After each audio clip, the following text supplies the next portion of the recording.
last night to see if he was barefoot. Is that still the case? Is he barefoot? Because I know on Facebook somebody posted a picture of these could be his shoes, or is that so he is presumed to be barefoot at this point? What I can say is that his mom says all of his shoes are accounted for at the house. I'm not going to say that he's barefoot. All right. Allegedly! Hello everyone and welcome back to my channel. This is Lady Freedom here coming at you with another raw narrative. Here's a brief disclaimer for tonight's show. Let's watch. That's ignorant!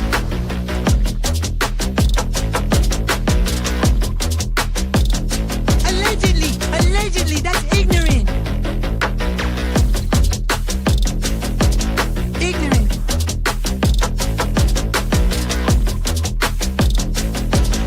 Judgment, Arthur. Boy, you read my thoughts. You've got the shinin. You mean shining? Shh! You wanna get sued? Judgment, Arthur. You just use that shin of yours to call me and I'll come a running. But don't be reading my mind between 4 and 5. That's Willie's time. Hey, yo, Bob. I love it when he does that. Let's watch.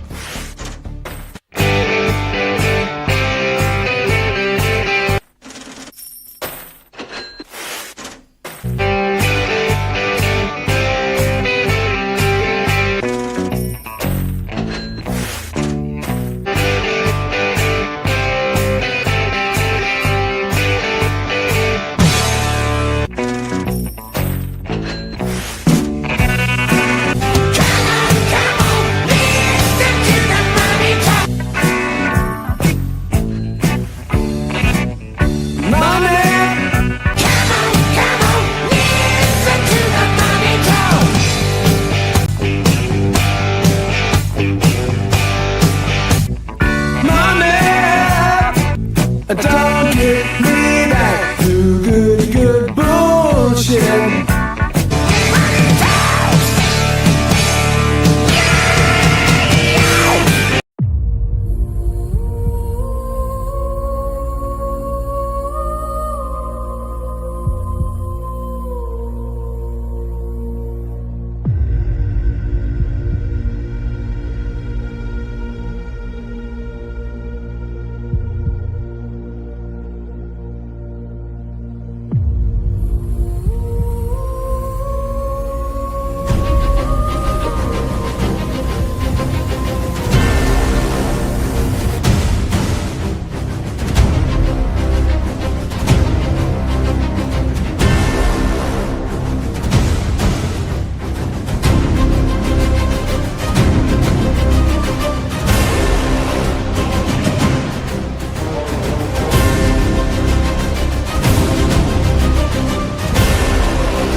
Hello everyone and welcome back to my channel. This is Lady Freedom here coming at you with another raw narrative. And it's so good to see all you guys tonight. Thank you for being here on this Sunday night. And I see Choo-Chee's in the house. Hey Choo-Chee, good to see you. Also Bo, so good to see you. Thank you for being here. Oh, you're gonna be in the bushes tonight, Bo? Hey girl, I'm in there sometimes too myself.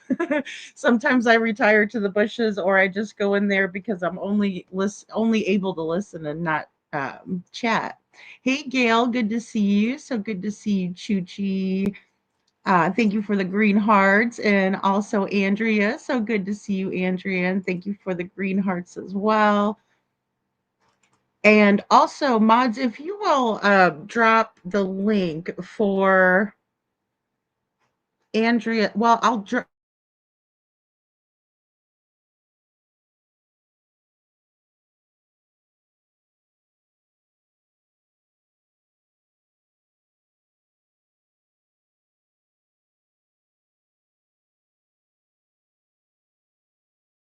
And good to see you, Kiki. Thank you so much for being here. And I do think they work. I really do. And I've seen them work when it comes to justice for Crystal McCrory. We know her here as Crystal McCrory Jones, but we always kind of like to drop that Jones, right? Nisi Marie, good to see you. Hey, Shadow. So today has been a day of information overload in this brain. And Justice Jane, thanks for being here. Do you think it's AI? Sunny Weatherford is AI? Is that what you mean? Hey, Cece. These cats running in and out. Aw. Aw, I love cats. And hey, Pam, good to see you. Hey, NorCal, SoCal girl, good to see you. And hey, Momming It Up. Did I miss Momming? Where's Momming? So anyways, guys, today was information overload. I had a message from Mary, right, that we talked about, who has the reward fund for Devlin, right? So I did get a chance to speak with her today. It was a little bit heated back and forth. I'm not gonna go into a whole lot of it, but I was really asking a lot of pointed questions about a couple of things that we discussed. We finally kind of got to a common ground. And hey, Sammy, thank you for the green hearts. And hey, Nancy Fleming, good to see you. And I kind of got it to that Mary, in my opinion, from what I gathered from the conversation, does not want to give up the reward fund because she is still a little bit shy about trusting people, which let's be honest, that's understandable, you know. It is. Thank you. Thank you, Kiki. It's understandable, you know what I mean, because here's the thing. She told me that she doesn't really even want to be the steward of the money. She also tells me that she doesn't want the drama, right? And so that's understandable because nobody really wants the drama involved with having the money. And I say this as I did start a GoFundMe for Jessica, but I had her put it on her account, right? Because why do I need her money? Like, if you guys are giving it to Jess, give it to her. Don't give it to me, because what am I going to do with it? So I did ask Mary if it was okay, or if she would ever think about using the money for a private investigator. Because in my opinion, and this is just my opinion, I don't think it's such a great idea maybe that Jessica goes there because she's got her little 3-year-old son and she's by herself and then traveling up there. I would just feel horrible if something bad happened or something like that, right? Because she would have to get on like a plane and it would just be a lot.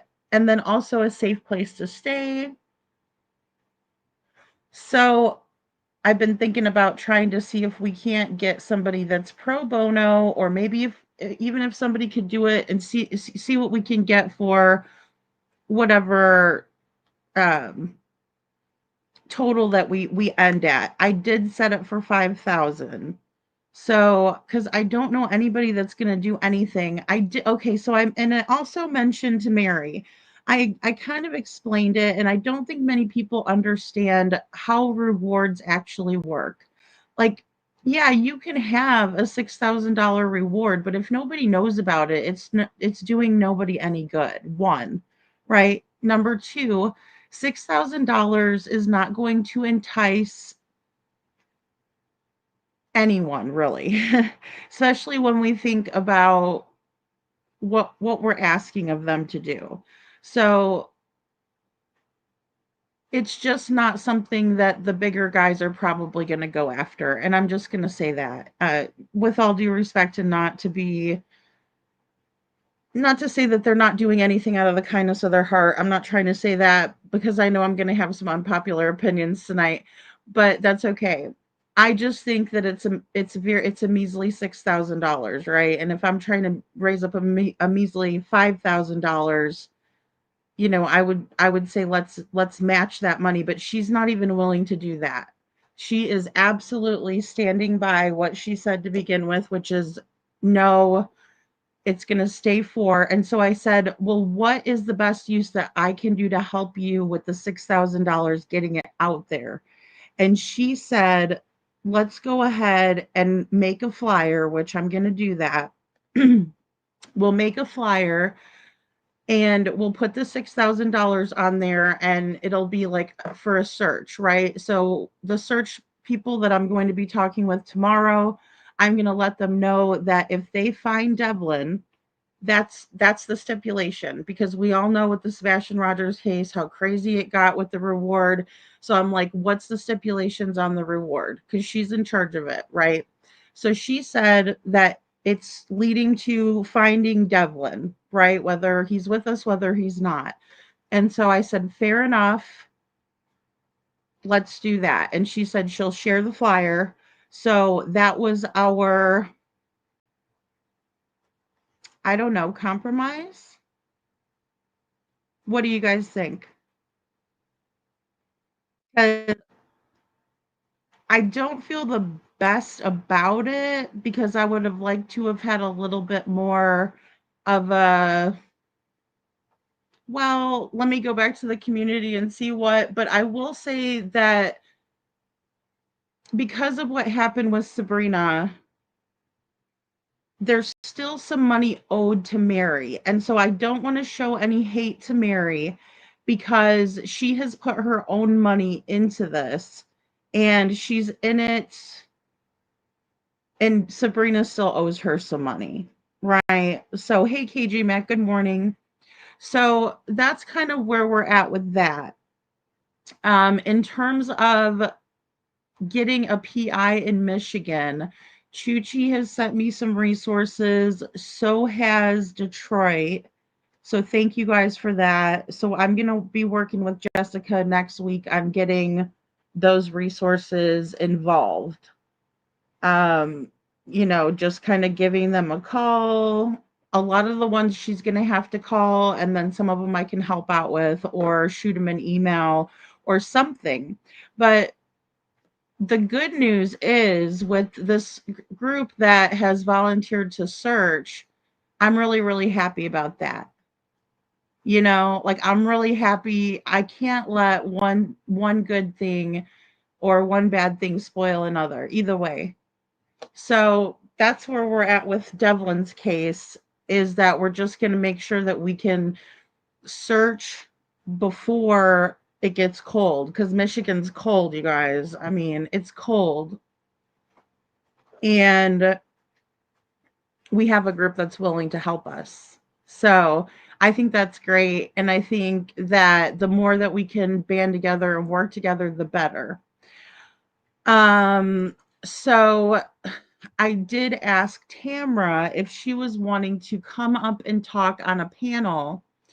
And I'm also going to see if Sabrina would like to come back up, because she graciously was here for 4 hours, but we barely got to the meat and potatoes of things because of the fact that we were going back over history, which I understand that the history is very important, but I think there's a lot more that we need to be focused on. Hey, Joe. And so it's only $670. I should say only, Kiki, but out of the 6,000, I should say she still owes 670, and that was money that they put in to make it right again, like at the 6,000 mark, right, for in order to have it for Devlin. So again, that's why I can't, fault Mary, really. I mean, I just, I feel like she's done a lot in order to kind of keep it for Devlin, that's, what she's gonna do. Hey, Cinderella. Bonjour, Seclusion Works. Good to see you. So, hey, Holly S. Good to see you. Aw. I know. Aw. I know, Seclusion. I know. And, I'll tell you, been a lot of information, right? Like, just a lot of information lately, and, good and bad. I know you guys, oh my God, you guys want me to do a Discord. I'm like, Indigo, good to see you. Well, and I just feel like people just like screenshots stuff in there, and then, we all see it, and then it's like, but that I don't know whether that's a good or a bad thing. I don't know. I've been reflecting on that as well. I can't lie. Um, it's getting cold, lake effect snow. Is it, Nisi Marie? Oh my goodness. Oh, see? And that's what it's like up there. I'm from Chicago, so I'm like, I actually grew up like 3 hours away from where Devlin went missing from. So I'm kind of, you know, close. So I understand that lake effect snow, and it's bitter cold. It's like it's different when you're out by the lake, especially like if you're right on lake shore or something and it's freezing cold or snowing. It's like, oh my gosh, it's freezing. Andrea. You'd be a good boss, Andrea. Andrea, I don't think anything would go down if Andrea was a part of, or was, if she was in charge of the Discord. It would probably be like, it would probably no nonsense in there. I just don't want anybody to get hurt. And I'll tell you, it's been awful with all of this crap going on lately. It's given me a really icky feeling. And then also the subject matter about what we talked about last night. I'm still going to put a part two out because Chris Proudfoot did say stuff, and who knows, maybe it will have some kind of evidentiary value later on. I don't know. But I wanted to kind of skip over that and put the part two out, on a delay. And the reason why is because I love Matt Thibodeau. I watch him all the time, and I saw him play the audio again, and it's just so much easier for me to save it from the Facebook because I do things weird on my phones. But anyway, I use my burner phone for some stuff.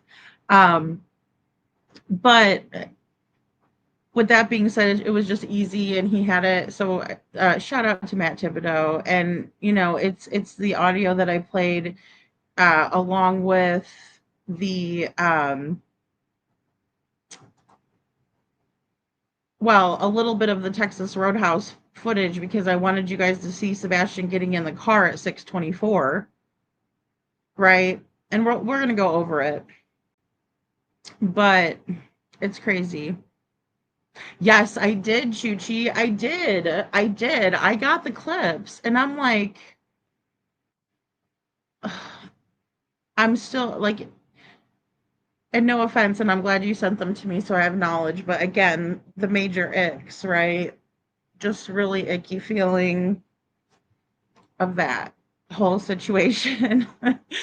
I can't even say it.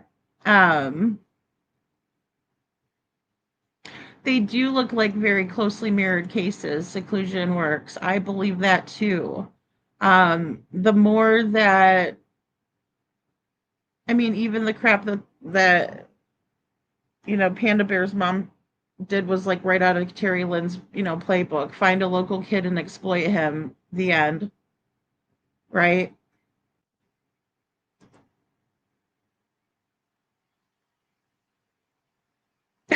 Joe. Oh, he is such a smart, nice young man, isn't he, Kiki? I know. He just reminds me of a kid that would hang out with my daughter. And so I'm just like, oh my gosh, look at him. And he's very informative, right? He's very professional kid. He reminds me, I like the Aidens from Lore Lodge. They're another group of, smart kids that just work hard, and I just enjoy them.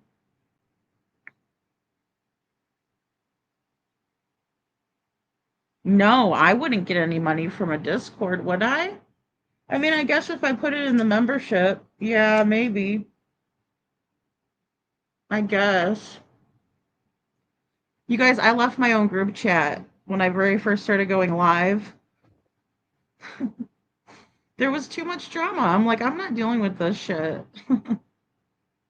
So I just backed into the bushes like Homer Simpson. Andrea, I think something really big is going to happen. I just do. I think it's like all coming to a head because, and I love you guys, because even if we're talking about like drama crap, we also talk about the pieces that are important in the case. And last night, I can't remember who it was, so I'm sorry off the top of my head, but someone was saying, about, I think it was Veronica, was saying, what about the imaging in the house? And I'm like, well, how would he end up in a wall? Like, so because I thought about that too, and I'm like, and then we were talking about maybe like a false wall, or, and I told you guys I was thinking about Wes Craven's movie and whatnot. And I was just like, how would that work? And so I quick Googled it today in the midst of all this other crap because I really didn't want to play the second part of Queen Bee's Live. I just didn't want to do it. So I was watching Matt Thibodeau, like I said, and then I decided, okay, let's look up what this thermal imaging technology that was used was. Like, can you use it for the wall? I'm like, to look for people. And I screenshot what I pulled up from Google. And not everything on Google is 100% accurate. I get that, but I mean, it's smarter than me.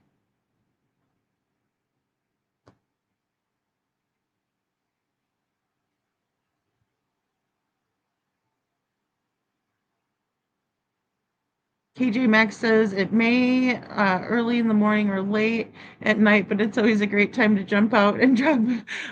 Thumbs up. Thanks, KJ Mac.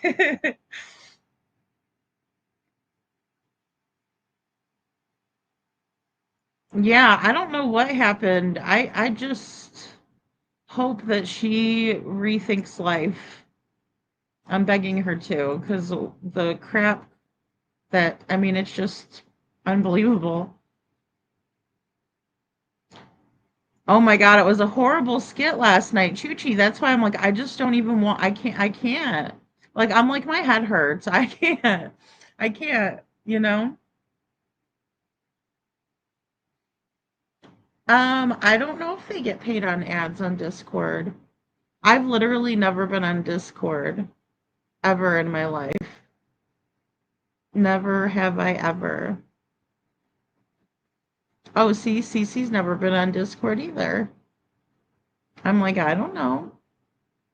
Joe says Aiden, that guy. Oh my goodness. Um, yeah, so let's watch a little bit of this. Well, I kind of break in for a little bit of commentary, but there's a few spots I want to also break in on. So let me go ahead and share this out for you guys. All right.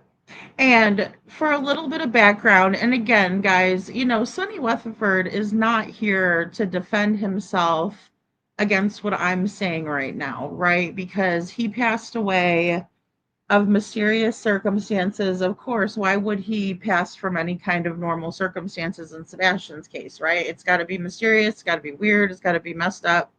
But he's not here anymore. I will tell you that everyone that I've talked to about Sonny Weatherford has said good things about him. So what tells me is that he's a likable guy, right? I didn't know him. I didn't talk to him. But I will say that some of what is being said in here really rubs me wrong in the ways that it's said. And it might just be that he's an older guy and the way he's saying kind some of it up to you. I have my own thoughts. But I'm not, I just want to tell everybody that I'm not trying to bash Sonny Weatherford, who is not here anymore, right? That's not the goal, but the goal is to examine what we're listening to and remember back to that time period and apply what we know now to what was going on in that time period, right? And I think that's the best thing we can do for Sebastian. I mean, that's the best thing we can do, in my opinion. We have done a 5-mile grid around the house, and we've done all that. And we actually have where every person took a footstep to know we covered every block. Right, you did the grid Right. search. Okay. And then what we had them download a app that actually showed us where they were Star stepping. topo. Yeah. Yeah. All right, guys. So they did do the Sartopo apps, and we saw the Sartopo maps, right? They had shown us like the SAR maps on the screen. Now, they weren't labeled. They were just kind of how they were, right? Because I've gotten SAR maps in Devlin's case, so I understand there's a difference from what we were shown in Sebastian's case and what I was shown in Devlin's case, right? I mean, it's very clear. I can see where people have done what. And I think that's important, especially when it's a bunch of us, we don't understand it fully. But they've never even taken the time to explain, where they've searched. But they have always said that it's been in that radius, that 5-mile radius. So We knew exactly where they went. Okay. And so we've done that, we did it for a whole week. And then we've gone back and we did it another 2 days, 2 weeks ago. Okay. And so all right, guys. And I think he's referring to when they restarted the search, and that was when the United Cajun Navy was in town, and that was somewhere around April 2nd that he's referring to, because they did the first week, right? He said that we did that for about a week. Well, that was the first 7 days. They scaled back the search, and then they ended up coming in at the end of March, early April, conducting more searches, right? And that's not including the landfill search that happened in between of that time period, right? But I think this is what they're referring to now. If you guys have other, ideas, let me know. 2 weeks ago. Okay. And so we drained ponds. I knew you guys did that. We had divers in ponds. Yeah. We've got, as far as I know, all the footage of every camera that's on either street. And just nothing. that's nothing. We see him go into the house, but we never see him come out of the house. All right. So he said, we've looked at either camera on either side of the street. So he's not really being specific at all with them. What he's saying is they've looked at the cameras that were on either side of the street. So I guess he's referring to the ones behind Sebastian and the ones in front of him. I don't know.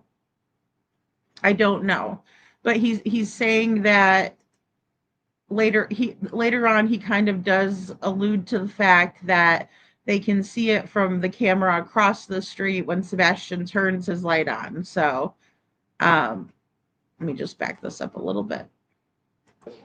On either street. And just nothing. that's nothing. We see him go into the house, but we never see him come out of the house. It's so strange. Trust me. Yeah. Really 100%. But, we have footage where they were in Hendersonville eating, and they left there. And All right, so they have footage when they were in Hendersonville and they left there, meaning, I guess, the Texas Roadhouse footage. But then listen to what he says. to their house. Right. We saw him go in the house, and then 6:20 maybe, he comes out and takes the trash to the end of the road, at the end of the driveway. All right. So if we just Google the time, right, 1824, which is what it says up here, it was 6:24 when he was at the Texas Roadhouse. So all they would have had to do is just compare this and say, okay, Sheriff Weatherford, we understand you were giving us an estimated time, but Sebastian didn't leave the Texas Roadhouse until 6:24 p.m. So he couldn't be at the Texas Roadhouse till 4 minutes after 6:20, right? So that's a huge discrepancy in the timeline. And I'm just going to mute this too because I'm going to show you guys this as well. Oh, okay, so I did write it in there. Sorry, guys, it's been a long day. How can Sebastian be at the Texas Roadhouse 4 minutes after he took the trash to the end of the driveway at home? Okay.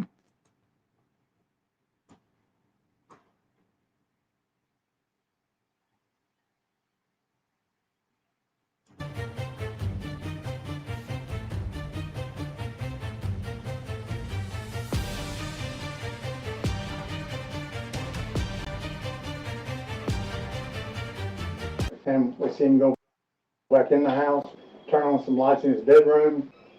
That's it. That was from a neighboring camera, I'm assuming.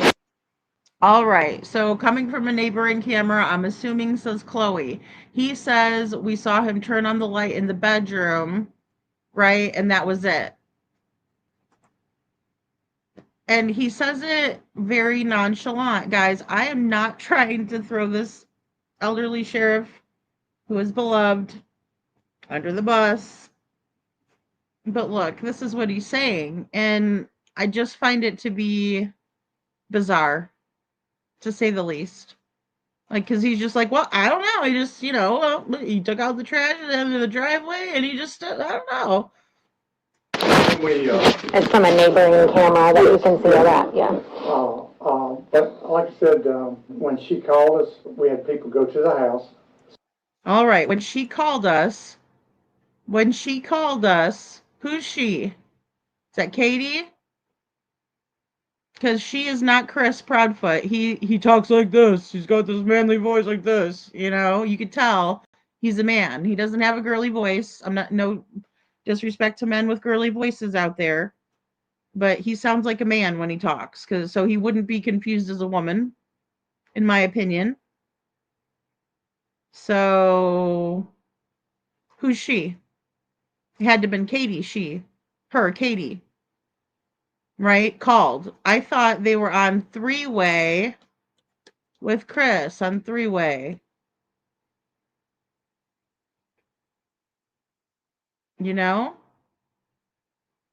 C-Star, good question. How does he know that that's Sebastian? That was Sebastian. He doesn't. He doesn't even know what time this occurred. Right? He's just, I'm just old, Sonny. I'm a cute little old man. I don't know, you girls. I hope you girls have a good day. He's not trying to give out any information. I get that. But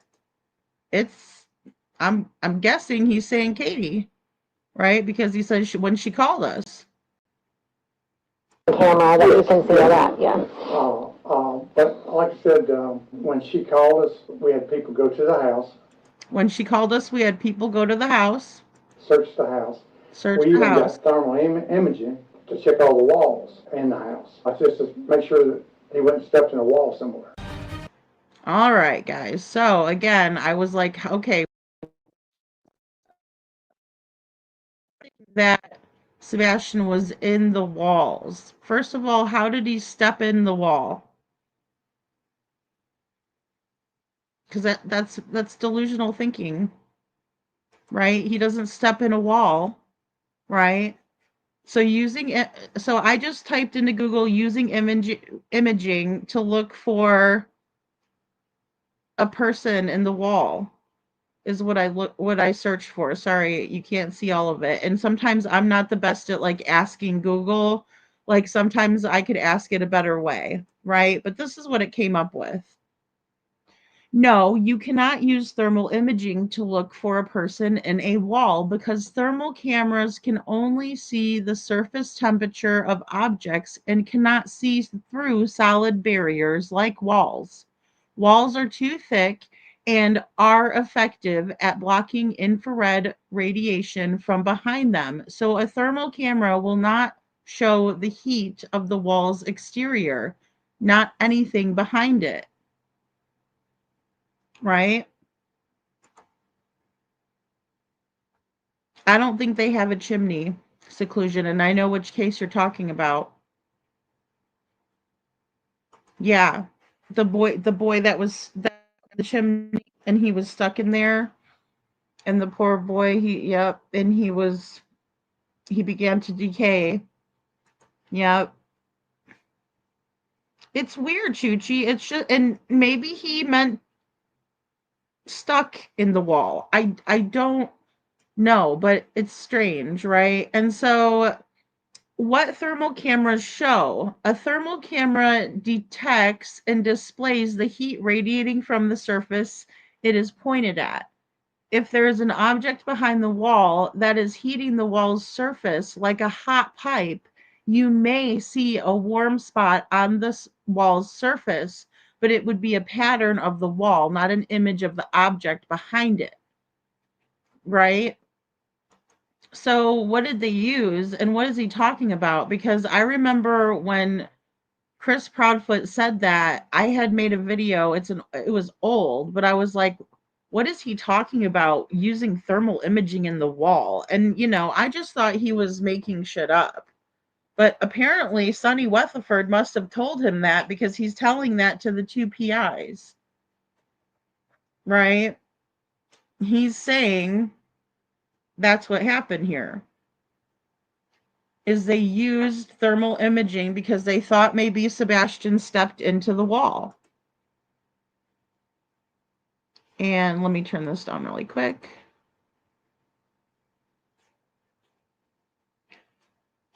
All right, so there's a misconception. The idea of seeing through walls with thermal cameras is a popular misconception often portrayed in movies. But it's not based in reality. Right?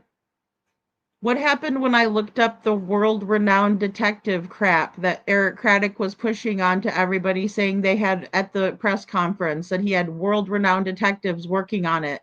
So I Googled how many world-renowned detectives are working in Middle Tennessee. It said that was an exaggeration. Right? Seeing the pattern, I'm just showing the patterns. Again, I'm not trying to go after Sonny. I understand he's not with us anymore. All right. Not based in reality. Other technologies, while thermal imaging cannot see through walls, some other technologies such as microwave or millimeter wave used by the military can be used to see through walls, but there are not typical thermal cameras and are not widely available. But that's in order to see through the walls at an adversary, right? At an opponent, so to speak. So world renowned. I'm not kidding either, C-Star. He's like, and if you have some better suggestions, I'll take them. Remember that? Good night.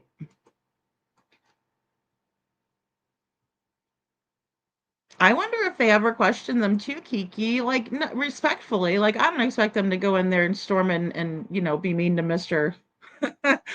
Mr. Sonny Weatherford, the sheriff. But like, here, Sheriff, I know that you said this. We're really trying to pin down a timeline here of, could you please explain how, Sebastian's leaving the Texas Roadhouse at 6:24, but at 6:20 he's taking the trash out at home. Right? And then he might say, oh yeah, hold on, let me go, let's get some, but that never happens. And they were also getting the runaround, right? Because Craddock was supposed to meet with them, and then he pushed Sonny into doing it, and well, we'll hear all that. But this is the info that I pulled up just on a Google search, guys. It took me like 2 seconds, right? So that was that he wasn't stepped in a wall somewhere, right? Huh? All right. Hold on. I think I can put this up now.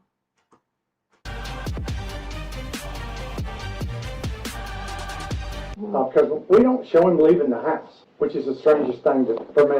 The footage of him taking out the trash, was it pretty dark by then? That was before the time change? It was before the time change, right? And so The reason we went to the landfill in Kentucky was because the trash was collected that Monday morning. Right. Right about dark. Right. And so, you know, I had, my opinion, one of the best teams. We had TBI, FBI, Yeah.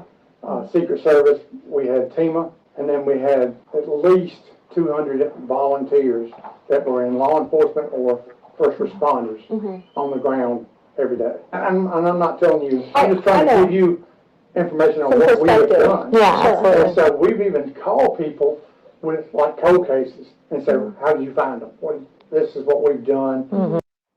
Okay, so now this might connect with what Sheriff Craddock was saying about how they've consulted world-renowned detectives, right? But that's not really what, and it absolutely is an exaggeration based on what Sonny is saying here, which is that he has called people that have worked cold cases before and asked them how they solved the cold case. That's not consulting with a world-renowned detective by any means. What it is saying, you solve this case, I would like you to lend me your expertise. Vastly different than the exaggeration, right? But that was just because he wanted the heat taken off of him. In my opinion, it had nothing to do with finding Sebastian. Cold cases and say, how did you find them? This is what we've done. And every one of them tells us, you've done everything you can do except find it. Right. And I wish we'd get a tip today and we could find it. You said within a 5-mile radius. Well, that's land search. Yeah, land search. There's a creek, several hundred yards, Rex Creek.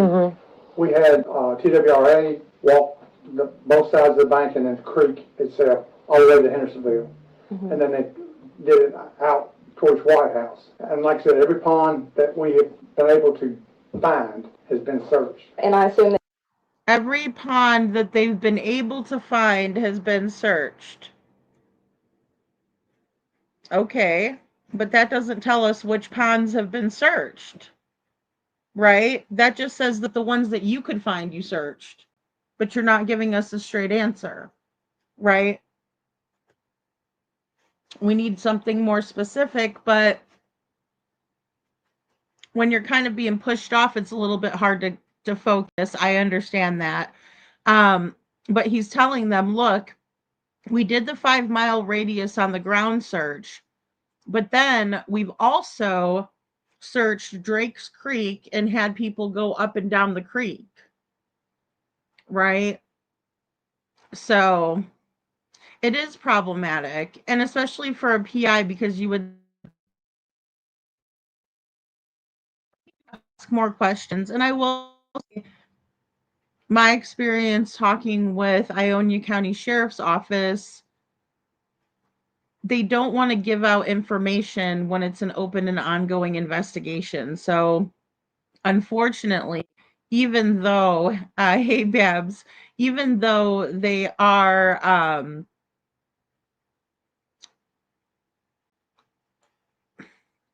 they're doing everything that they can do, right? But they're not going to try to tell us what they're doing. I guess I'll just say it that way.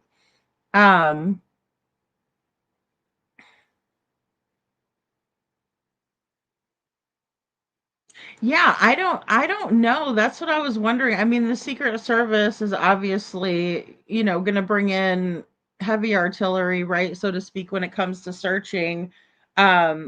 They may have used something that maybe he said it wrong. I don't know. I just always thought that was odd.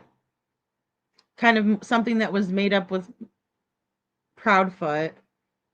Because I thought they were using some sort of thermal imaging cameras out in the neighborhood in case they picked up a heat signature, which makes total sense to me. So I thought at the time that Proudfoot was getting it mixed up, right? That he just didn't know what the heck he was talking about.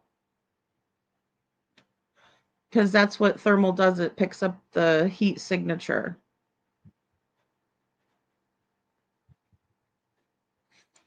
Hey, Sammy. Sammy says, what I got from that audio, they told Weatherford what they wanted him to hear. I don't think he really knew what was going on. Only there was two different investigations going on. Well, and that's the thing too. I mean, he was saying that the TBI had jurisdiction, and he also gives it off to Carter a lot. And I will say that somebody had said in the chat that, you know, Brandon got it later in the game, but that's not true if Sonny's saying that he got it, he had it then, that he was giving information, you know, then to all of it to Carter. Right? He even said, let's set up a meeting with Carter for you guys. You know, and I don't know if that happened. That probably happened before Web Sleuths, because I think that was April 27th. I don't have my paper with me, but I'm pretty sure that's what it is. So yeah, just check the walls, see, just in case somebody stepped in there into the wall and evaporated there. Now they can't get out. My lord. Yeah, I think so too, Nisi Marie, and that's the problem, you know. I mean, it's like, what kind of crap show was being run to begin with? Because it seems like all of those entities were brought in. Obviously, we've heard it a million times. Now we've heard it from Sheriff himself saying, look, we had the Secret Service, the TBI, the FBI, we had team I want to I don't want to call it Timu, but it might be appropriate. Tima came in. Are you sure it wasn't Timu? um yeah. Yeah, Pamela, I'm with you. I mean, you know, there was a lot. And even tonight, I was watching Hindsight and BMW Coupe, and they were saying, well, they were playing a clip that of Chris, and you know, he was going over all of the things that he was saying in the beginning, and you know, he said that they had brought in everyone too, but we're hearing it now from, you know, the sheriff. So, I mean, this is really good information. I just don't know how well versed he was on any of it or how it was being organized, right? Like, I guess everything was going to Carter, but why hasn't Carter ever been interviewed? If everything was going to Carter, how come he was never interviewed? And that explains a lot why we have the deer in the headlights look from old Sheriff Snugglestrugs, right? I mean, really, no wonder. So they're just pushing him out there to talk and do the interviews, apparently, and not even worried about getting the actual person, the detective who's on the case, to talk about it. Yeah, see, Starbuck, he was like adamant. He's like, I don't know what to do because I haven't, because we didn't see him leaving the house at all, ever see him leaving, right? We just saw him take the trash out and his light go on in the bedroom and off, and that's it. You know? Oh, Joe says it's no, it's not so much a heat signature as a temperature difference signature. Oh, I see. So where they can see like the different color spots, Joe, is that what you're talking about? And I'm gonna be very like layman when when I am talking about it. So yeah, I agree, seclusion. You would never like, you could never forget that smell, and also it would, like, you would definitely smell it, like if it was in the wall. It's is like, even if you have like anything that's expired in the wall, like even an animal, like, yeah, Rosebud, exactly. 1 + 1 = 2. You have no scent leaving the home, no video footage. A scent was detected, but not known whose. Special technology brought in taking photos of the backyard pointed to the common area. Right? I agree. And they didn't want to tell anybody that that was their focus, you know? So, yeah. And I mean, I know they had that little weird, like, door. I mean, it's only weird because we don't know what's behind it. But I'm just saying, like, there's that door in the bonus room above the garage, right? So we're pretty sure it's like, attic space, storage. Well, and that's the thing too, and that's what makes me think of Little Harmony when they had her in the ceiling tiles, apparently. I mean, they pulled those ceiling tiles out, and her DNA was all over it because even though they put her in bags and stuff, it was still leaking out the bags. Like, oh my gosh. Yeah, they botched it big time. But I guess we have to believe the footling alien tech made him go poof. Well, and that's the thing. I mean, that's what the police are making it sound like as well, which is very odd to me. Because, like, in my mind, I'm like, the one thing we know for sure is that he didn't vanish. Like, that's the one thing we can check box off immediately, is that he did not just vanish or go poof. So something happened to him. I agree. It would stain the walls. It would be coming out everywhere. Rosebud says in the video outside the home of the very same night with strange lights in that video, we see a car. Obviously, he's either still in the house or somehow was removed without leaving a scent behind. And I don't see that happening with the scent, no scent being left behind. And there was a bunch of things that Proudfoot even said, mostly on, I think they were pulling clips from Clue and Elevated Goof. And it was what was being said on there. And Chris was talking about, the different subjects at different times. But yeah, I mean, and again, it's so hard to believe what he says, but then again, we do listen because they did get a 52% truthful, right? So when you're 52% truthful,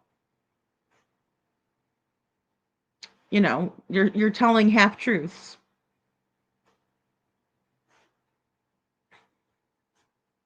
Yeah, it is very sad. It is very sad. All the help and resources. Yeah, I don't understand either.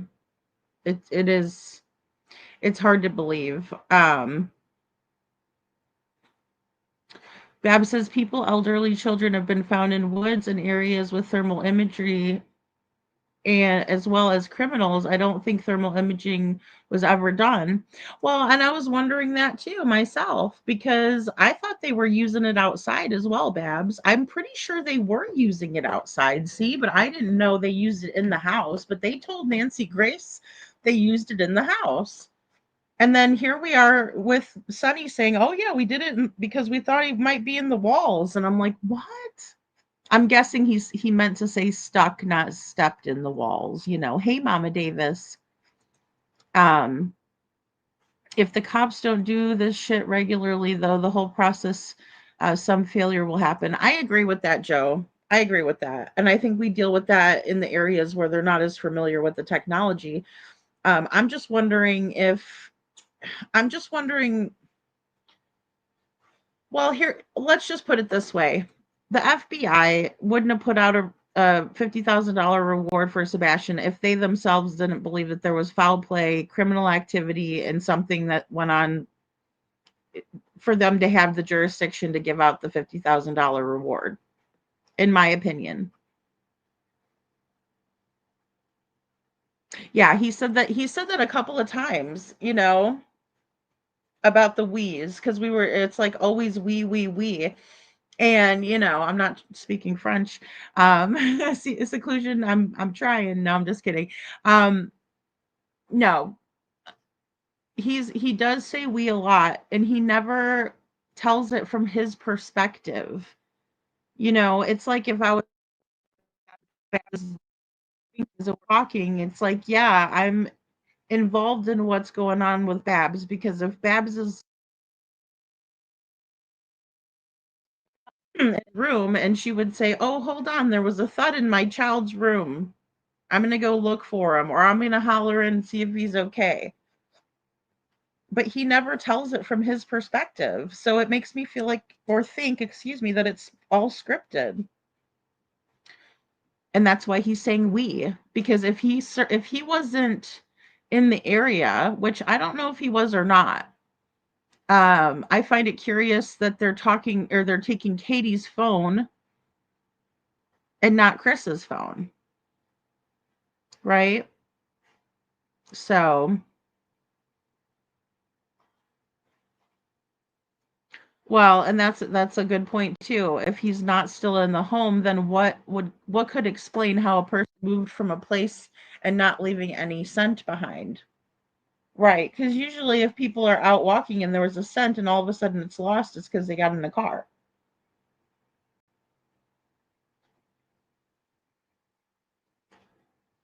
Well, that's it too, seclusion. There would be all kinds of different bugs that would be present. Absolutely. Sumner County recently found a missing child that wandered off by a heat-seeking drone. Now, those would use the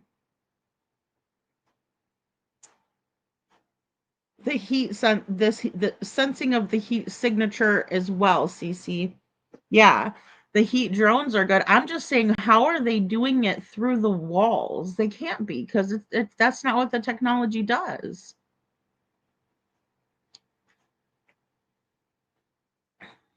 Well, and you know, people who are deceased do not give off heat, right? Anymore. Right? Because there's no blood pumping through us anymore. Poor baby Harmony.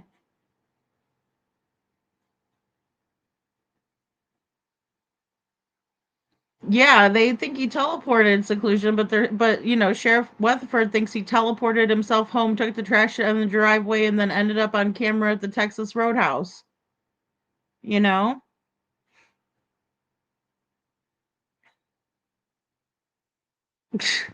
Joe, stop. I hope your mom does too if that happened. Better tell her to call Cash Patel. And you better quit messing with me. Goodness sakes.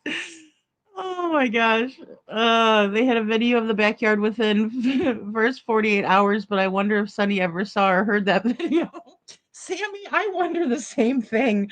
And that's why I'm like, let's not go on, about, don't go after Sonny. Let's not talk bad about him or nothing. But I mean, my Lord, was he aware? I'm thinking he was like just kind of waiting, like, I'm about to retire. They got this. You know what I mean? I'm just saying, and I'm not trying to be whatever, but people get comfortable in positions of power. In my opinion, a little bit too comfortable. But it's also a really nice area too, you guys. I mean, it's not like you're, hearing a bunch of crime go down now. Again, probably Nashville, yeah. But yeah, now if the walls are manufactured, that's what our friend Veronica was saying last night, Sammy, that like they could build like a 1 inch wall, like a false wall or something like that. So I mean, I can see them trying to do that, but then they can't see anything behind it, and then a person wouldn't be giving off a heat signature unless they were literally like alive in the wall and they were keeping him in there and starving the poor kid or something. Oh my gosh, I can't even think about it. It's so sad. You know?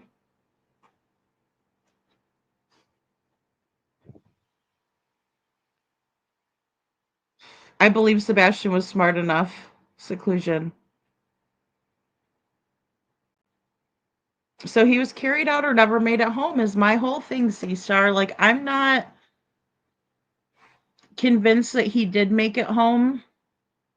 And I'm not convinced that he didn't. Did or didn't. You know, it's like anything could have happened. I don't know how anybody else would have gotten into the house to take the trash out unless, you know, like Lori and her son were hanging out in there. But if you look at Lori's son compared to Sebastian, he's a big kid. And I don't want to, you know, speak disparagingly. I'm not speaking disparagingly on a kid. I'm saying he's a big kid. He's not small like Sebastian, right? He's a big guy and thicker, right? So like his legs taking out the trash, you could see, are going to be way bigger than Sebastian's little legs taking out the trash, you know, and his smaller frame body. Yeah,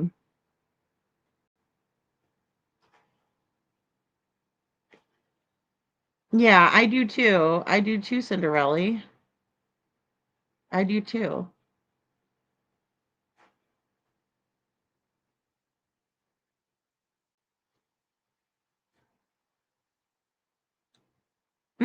I do not remember that. Rosebud says, does anyone remember a video shown of someone driving by the house where you can see what it looks like a door from inside the house leaning outside of the house by like as if it was being thrown out, like they were about to throw it out. Well, and I find it odd too that they're talking about the landfill search and that they did that because the trash was picked up that morning, which I mean obviously would be smart move, but we've heard all kinds of other things like precautionary, although I guess that could be classified as a precautionary measure since the trash was taken that morning before, you know, anybody called. But if a camera could pick up Sebastian taking the trash out, then a camera could pick up somebody taking something again to the end of the driveway and disposing of it. So my theory on that is that Katie would have disposed of whatever she was going to dispose of when she had Sebastian take the trash out. Right? Or whoever took the trash out took the trash out because nobody else was seen tampering with the trash, so to speak.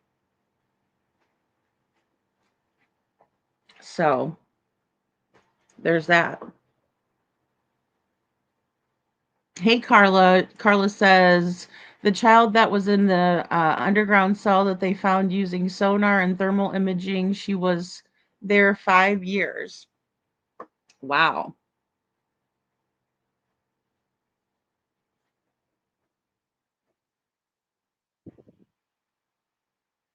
Aw, thank you, little Miss Sharon. Thank you so much. Hey, Kelsey Blues. Good to see you. Thank you for being here. No, Rosebud, I don't remember that, but now you have me wondering since Seth stated the door handle was not on Sebastian's bedroom door. Good point, KJ Mac. Yeah.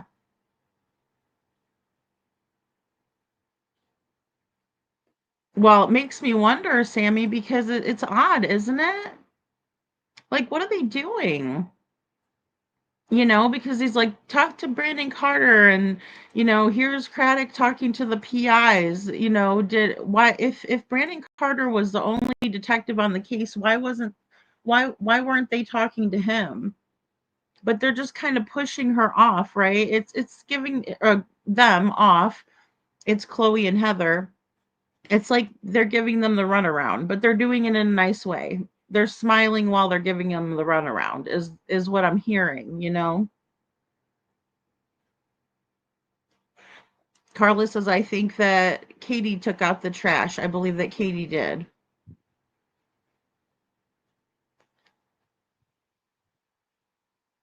They would have been running a whole cover up under the man's nose, but he sounds like he doesn't, like he's kind of whimsical about it, you know? KP is the trash. Well, you know, I don't hate anybody. I do not hate anybody. But what I do hate is the actions and the situation. Andrea, Joe wants to marry Joe. Joe has a crush on KP. No, I'm just kidding. So let's get a little bit back into this, guys. And this is, again, a conversation between Sonny Weatherford and Chloe and Heather PI. You're aware that right there on her, where those woods connect, that is a sex offender with 4 aggravated sexual assault charges. I didn't know it, but Yeah. I don't do our list either. But I got one this morning, said that the stepfather drove up here and got him and took him back to the job site and buried him on the job site. I'm like, You don't think that? All right. So, sorry to keep stopping it, but that part too. He says, well, I gotta, she's telling him about a registered sex offender. He acts like he has no idea that one lives over there. Right? Now, I'm not saying he's the detective on this. He is the sheriff. But you would think that he would be aware of the registered SOs in his jurisdiction when a child goes missing. Okay. So there's that part of it. But then he starts going into, somebody called today on Chris Proudfoot and said that he took Sebastian and drove him to the job site and buried him on the job site. And I do remember when that was being said. Right? But he said there's no proof of that, which obviously there wasn't any. But I think it's an odd statement to bring up when they're asking about a sex offender and he's asking about, or he starts talking about Chris Proudfoot. you got hurt. Yeah, I mean, So I did get a tip. I've been involved for probably a month now. you got hurt. Yeah, I mean, Sorry, I'm just going to. Said that the stepfather drove up here and got him and took him back to the job site and buried him on the job site. I'm like, you don't think you that? got hurt. Yeah, I mean, So I did get a tip. I've been involved for probably a month now. I did get a tip a couple Mondays ago. A man drove up to me at the Rudder, and he said the morning of the 26th, around 5:30 in the morning, Kathy Bowersox was parked right beyond the Shell on New Hope. He said he had called it into Sumner County, but he hadn't heard anything back, and I believe Sebastian's dad called it in again. I'm sure footage has been pulled from the Shell right there. I don't know what other cameras would be right there. It looks like maybe there's like a storage unit kind of thing right beyond that Shell, Worsham's Market, you know. And the only reason I really believe there's validity, number one, I didn't feel like the man was lying to me, but also it was anonymously posted from someone, I think it was someone else because they described it a little bit differently. you talking about the mothers? The Christopher's mother, Okay. Kathy Bowersox, apparently has a decently recognizable SUV, probably because she's a real estate agent, that she was parked beyond Worsham's on the side of the road at 5:30 in the morning on February 26th, so about an hour before Sebastian was reported missing. I don't know. That's a little odd to me, and I just wanted to make sure y'all did have that tip. I can tell you I don't know all this. Maybe, well, I can tell you I don't have all that. I can tell you I don't have all that. Why not? Why don't you have all of that? Right? Because that was something that was all over the place, and that was something that they could have seen screenshots of and gone and talked to the people who were the eyewitnesses behind this. But he doesn't know about all that. I don't know. Who was it? Chris's mom? Oh, okay. Well, I don't know about all that. Weird. And there's a Shell. I'm going to show you guys this too. Because this is some footage that I took while I was there. And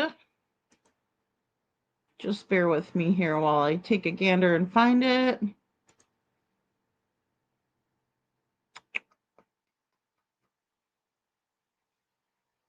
All right. And I believe I have it. Yeah, it's this one. Okay.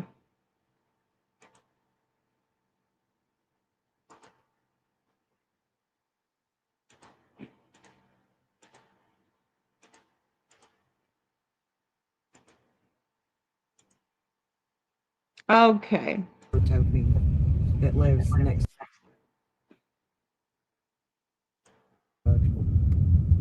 Robert Biskin. So there's the. And okay, this is over by the school. My bad. Sorry, guys. Give me one second. second. Behind the school. Score up to 70% off new trees and returning faves at Michael's. Plus, decorating supplies.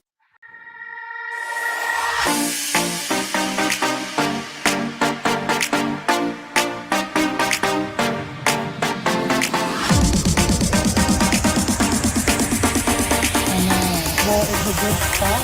Yeah, so. Here we go. So this is the Worshams, right? You can see the shell beyond the Worshams, right? So here's the general store, and then there's also the shell sign. Now the pumps are over in the back, right? When you first drive in. So let me see if I can show you guys that. Sorry, Jen's showing me some stuff over on this side. And then here it is going to be the Worshams up on the right-hand side. So just bear with me on that. We have the barn, you know, that the kids painted. They have the mannequin. I guess people were doing the mannequin that day because there were people over there. It's not far away, and this is where she would have been parked that morning, right? We're going to go past the Shackle Island Fire Department.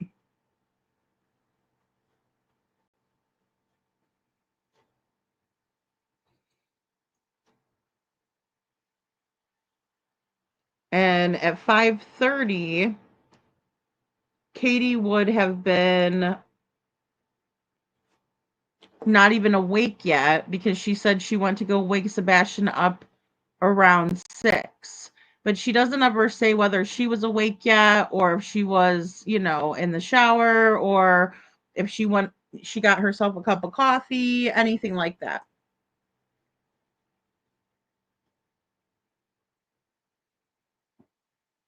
Yeah, Rosebud and Seth did confirm that. He came into the chat one night and told us that Sebastian didn't have a door knob on his door. So, and this, yeah, I'm sorry. I just wanted to make sure that we were on the right spot in the video. Hey, Bet.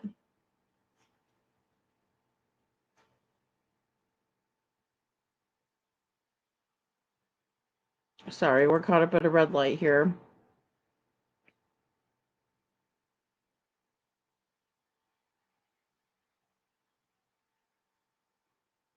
All right, we got green. And we were just coming from over by Sebastian's house, right? So you can kind of see there's the school, there's a creek, and that creek runs all the way from Worshams. And this is before, and it was very dry when I was there. When it started to rain was Sunday. Right? So here you can see the Shell pumps, right? Jen's a crazy driver. No, I'm just kidding. She's not. I feel very safe when I'm driving with Jen. I'm just teasing. It just looks faster than what it is. And she's going to pull up in this parking spot. But you can see the pumps behind us there, right? There's like little picnic tables for people to eat and all that. But beyond that is going to be the storage units as well that they're referring to. So see how that goes all the way behind Worshams and everything. Now, if we go around Worshams to the back, there's the Shell sign and there's also parking. And then there's a storage unit also over there. And I'm not the best at filming at all. So I'm sorry if it's like shaky or bouncing around or making you guys dizzy. But again, that goes all the way through. And it's very much down because it hadn't rained.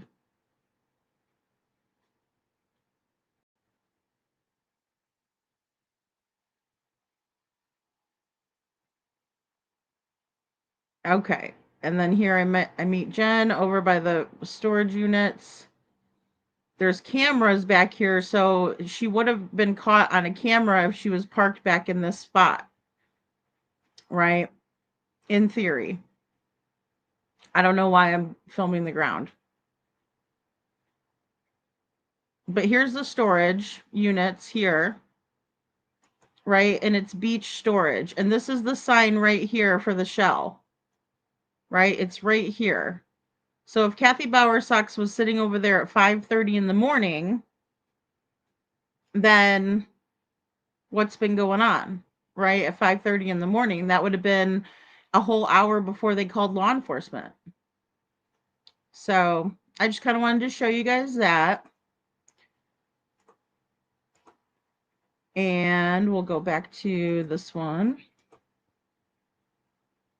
I guess maybe hopefully Carter has that tip. I mean, I could say everything goes to him. Right. Is he available? He's not here today. Yeah. I was supposed to have an interview with him for a promotion. Oh. He got sent to another county on a case. Gotcha. All right. All I can do, because TBI, and so we really can't release more than what I've told you right.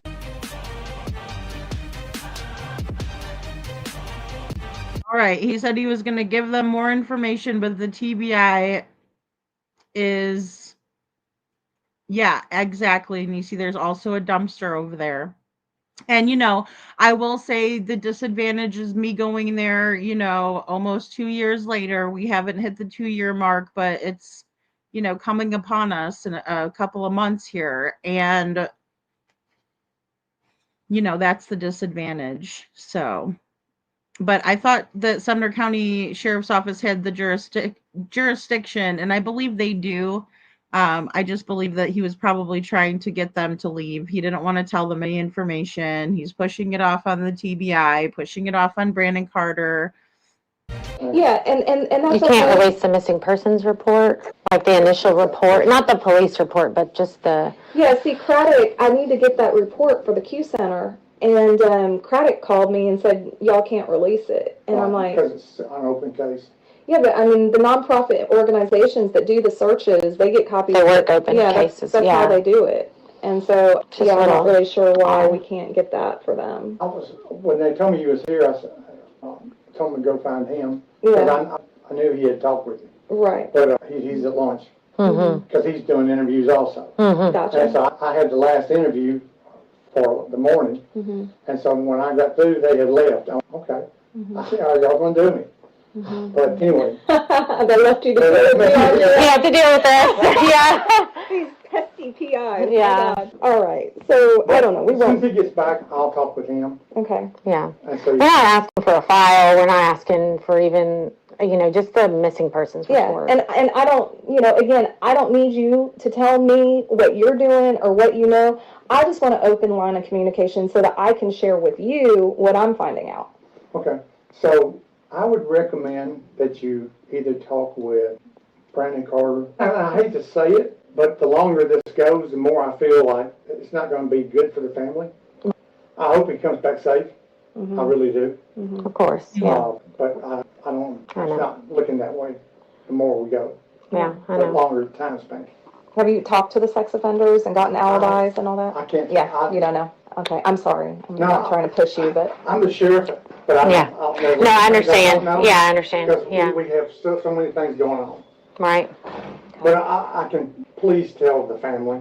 Yeah. We're working on it every day. All right. So please tell the family we're working on it every day. I'm assuming he's talking about Seth. I don't know if they were working together at that time. I'm trying to think if they were. I'll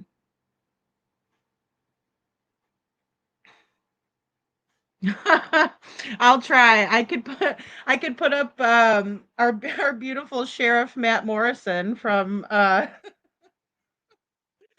from our from our oh my goodness, the Travis Decker case. He actually said he was going to get the bad guys, and he did.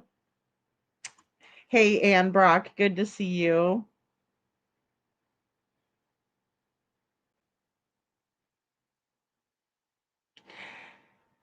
Yeah, I mean, And I know that they were moving stuff out of that storage. My thing is it would be a busy place for them to do anything. It is pretty wide open. So even at 5:30 a.m., I don't know if they would still have enough because, if they sell biscuits and stuff and breakfast stuff over there, it's probably really busy in the morning. The old timers probably go over there, get their coffee, get their biscuits, get their, whatever for the day that they're going to get, their Gatorades or whatever. I mean, we were there on a Saturday and there was a worker going to get some food or something, you could see him in the video. So,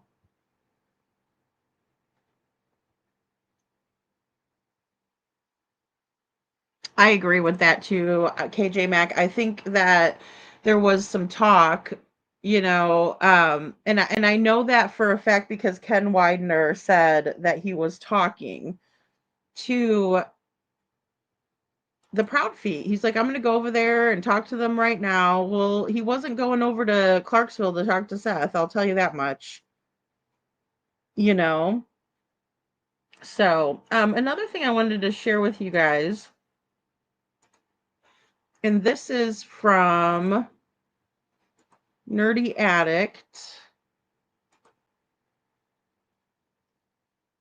Give me a second here.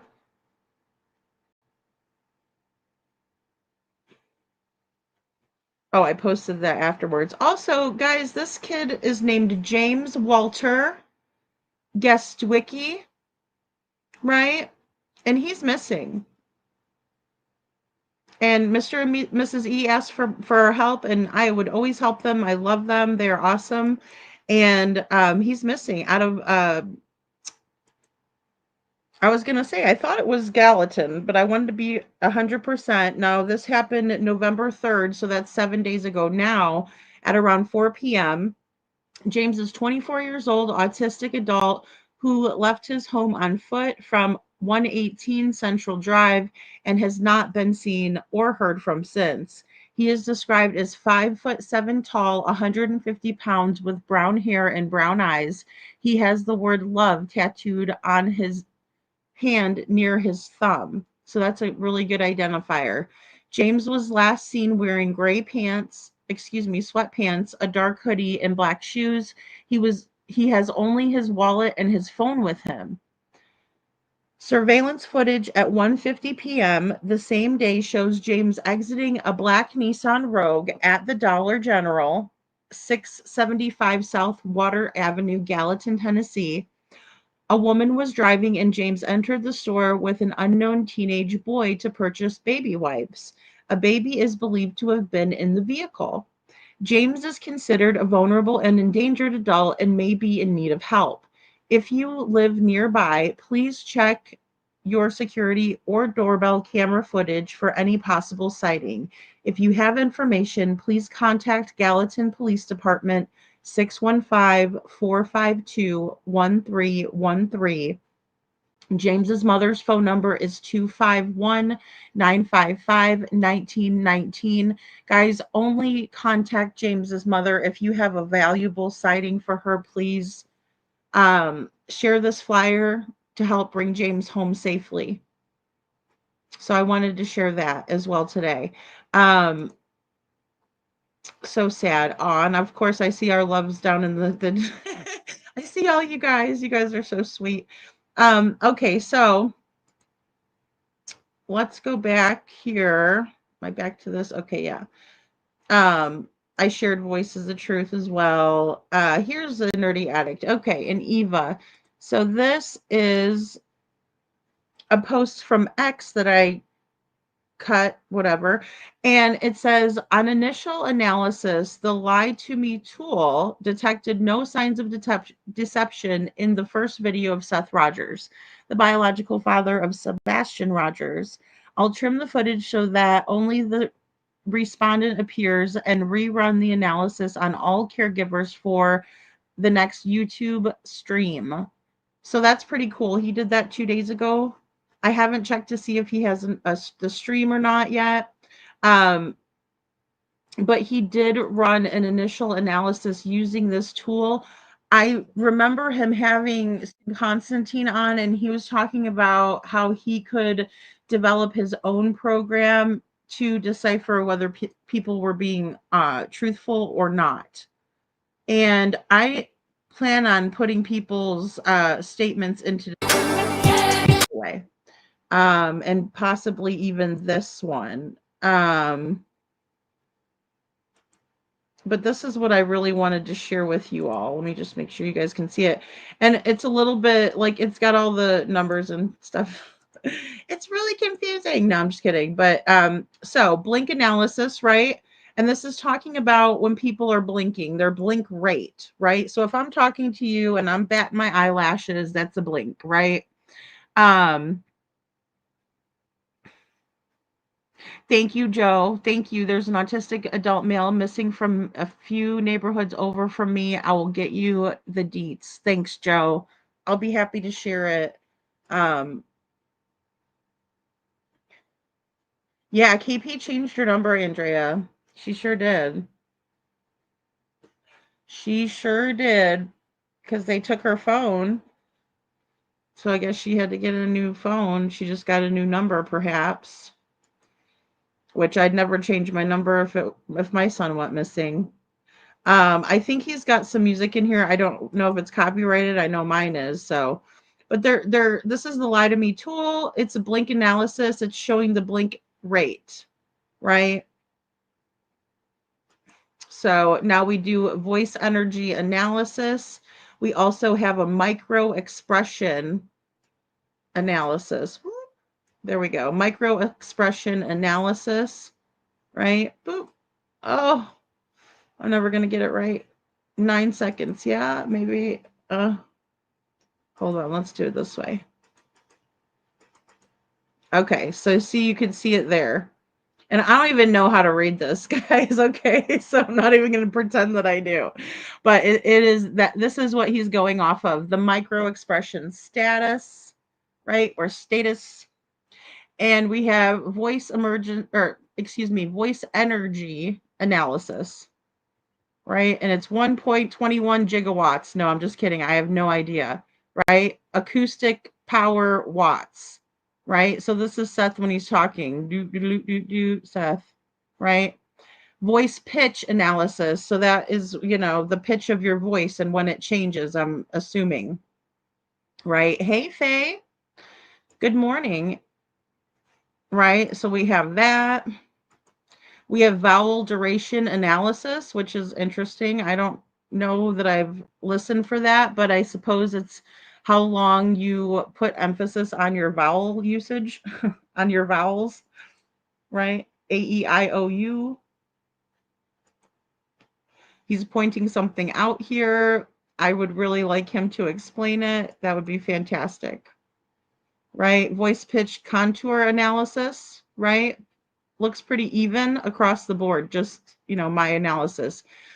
Now, this is what I wanted to show you. Lies detection results. Total lies detected, 0. Good job, Seth. It's like I don't expect anything different, but I'm just always happy to see it, right? Especially because, I mean, hey, it doesn't hurt. So, truth or lies detected, right? There's nothing, right? So there's literally nothing. It's just all 0, right? If it had been anything, it would have been boop, boop, boop, right? But it's not.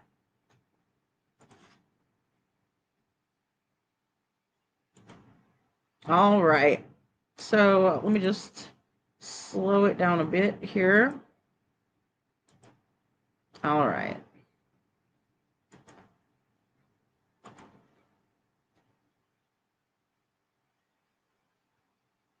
You see? See that downward? See that, guys, right there? Look at his facial muscles down. Right? We're going back to Susan Constantine. It's a man that's heartbroken, wants his son back. Right? And I can't wait to see the results from the other tests. So that's what he was measuring using that. The chart. I hope he does. I hope they don't break the new tool. Nisi Marie is gonna say, "Ah," it'll be off the charts. Gosh. Yeah, you can detect the voice changes, right? Inflection, right? Seclusion work says, how do you think I hear? I can detect voice changes. Yeah, and I mean that's really, really interesting, how that all plays into when people are being truthful or not, you know?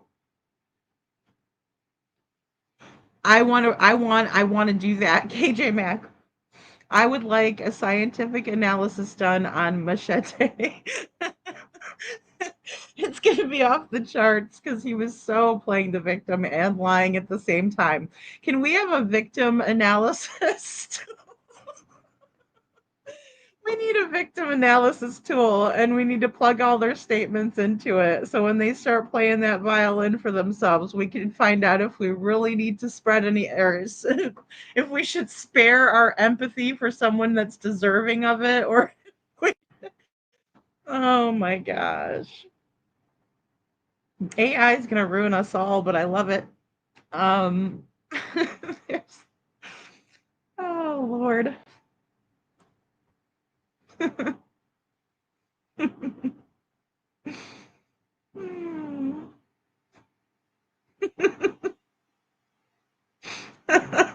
want to see Craddock.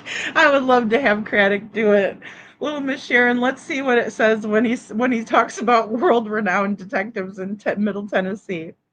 It's gonna say exaggeration alert. I think they'll break it. Shadow for sure. Hey Shadow. Also, I can hear when someone's heartbeat is racing. Oh my gosh, seclusion. Carla says I don't trust AI. I mean, I don't know what to think. I believe AI is intuitive. You can teach it stuff, right? Like it'll start remembering and kind of picking up on cues, right? In order to try to make your life easier. But it's kind of a scary concept, especially if you're, speaking of nerds, a nerd like me, and I like to watch sci-fi movies and stuff. And there's an English sci-fi called Doctor Who, and it's all about how AI is going to take us all over, and he's a time traveler. There's a lot to it, but at the end of the day, it does scare me for AI because it is ultra intuitive and it might just take over everything one day. So yeah, Chuchi, I want to do it with everybody's statements, and that's including just the people, even just all of it. All of it. Everybody that I speak with, I want to do that with. I would like to pass it through, right? And do that kind of analysis. I think it's definitely the most unbiased, scientific way to approach this, right? I don't think there's any of us that would want to stand behind anyone that would do something horrible to Sebastian Rogers, right? And if you are a person like that, then you're a horrible person and I don't know what to do about you. But we have this beautiful young man, right, who has his whole life ahead of him. And for some reason, it has been nothing but a shit show surrounding his case, right? They want us to believe that nothing is wrong here when we know that everything is wrong here. Where's the little me? Right? This is not what happened that day. Scratch that. That's not what happened that day. The big smiling and Katie looking all pretty and hair down and hair did. Big old smiles is not what happened that day. She's looking around suspiciously. She's putting her hand up at Sebastian. She's telling him that something is going to happen. He's looking bewildered. That is what really happened that day. Now, We need to get to the bottom of it, because he certainly isn't in the walls, right? And who has jurisdiction over this case? And why hasn't anybody done anything about it? Or are they? Right? So, and in Devlin Tate's case, what I'm trying to understand is why we can't try and work together, right? Because I would love for us to work together. I would love for us to be able to go out and search for Devlin, those of us who are in the area, because I believe that he has been failed. And that is one thing that I did talk with Mary about as well today, that he has been failed many, many, many, many times. Right? So we don't want to keep failing him. We want to do something about it. And that was my biggest gripe with Mary today, was that I was telling her this stuff should have been happening in the beginning. Why all of a sudden do people just want to get money together? I will never understand it. Because it's worth all of the dough on this planet to get your hiking boots on and get out there and actually search. Pass out the flyers, right? Because we see that there doesn't really come, there's nothing good that has come out of that money, right? It's just sitting there. It's not going to go anywhere until Devlin is found, right? But nobody's looking for him, right? But we have the $6,000. But we're not going to give it up because it's for Devlin, you know? So let's do it for Devlin. Let's figure out how we can get the word out about this $6,000. And perhaps we can try to entice somebody with that small amount of money to come out and help. Now, these people that are volunteering, and I'm not going to update you guys because of what's happened before with the searchers, etc. So, but you guys will be aware when everything happens. And the good thing is that we're going to have people that are searching those areas for us.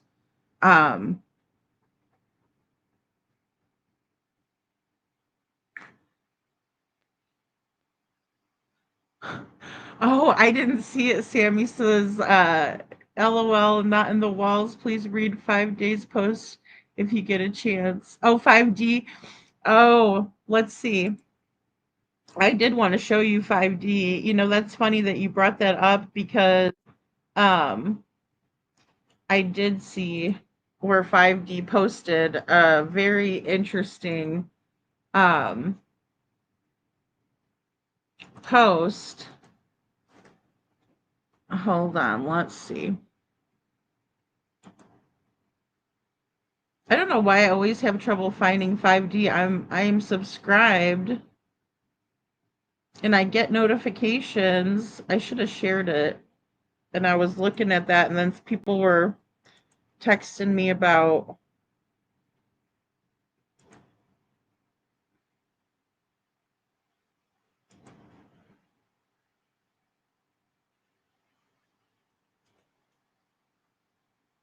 about Devlin. And see, every time I type in 5D, it shows me 5-dimensional. And I'm like, no, show me the 5D that covers Sebastian Rogers.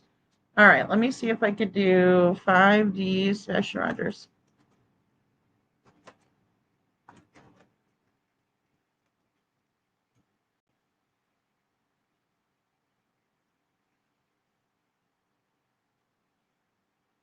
Oh, I guess Mob Crew did one on the former sheriff.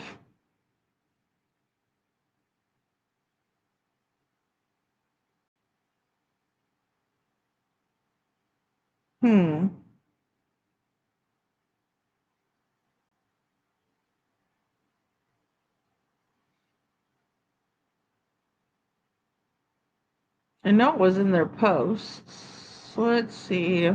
Sorry, guys.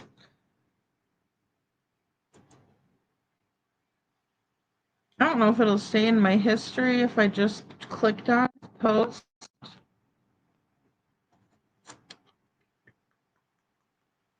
Huh.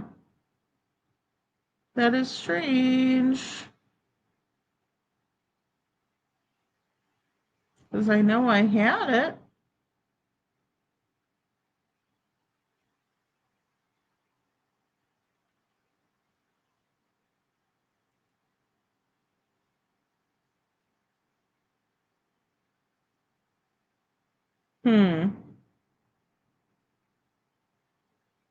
Latest okay, maybe if I go to the latest YouTube posts.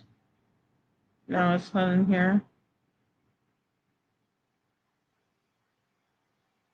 I saw the one that he made. Well, I don't know if it was just the thumbnail or a post. Maybe it was a thumbnail.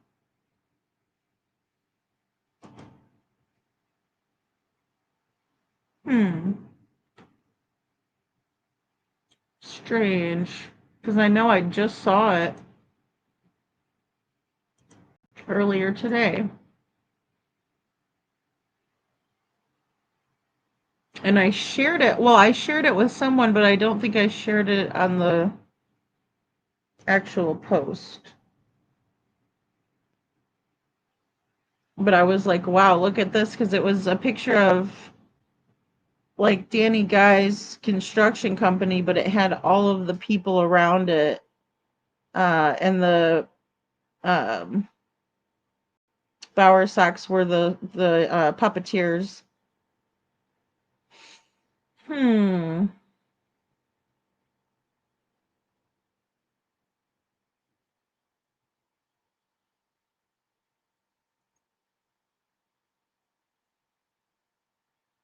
Do you guys have the link for it, maybe?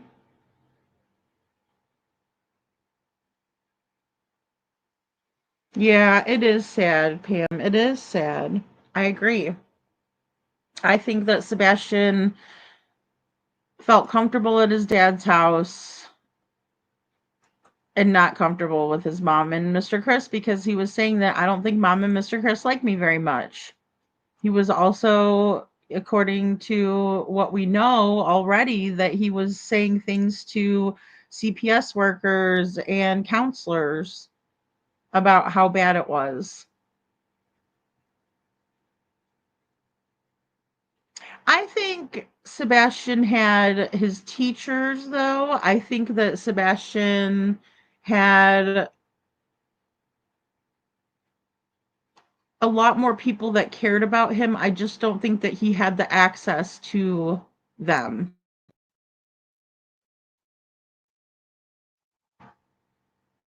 So I think that they would have probably gotten along a little bit better. He probably would have gotten a little bit along a little bit better with friends and things like that, but how many people would let Chris Proudfoot be around their kids, right? Like, I wouldn't send my child to Chris or Katie's house. I wouldn't. I mean, maybe, I don't know. Now, not knowing what I know, no, I wouldn't. No, not even if it was just Katie. No.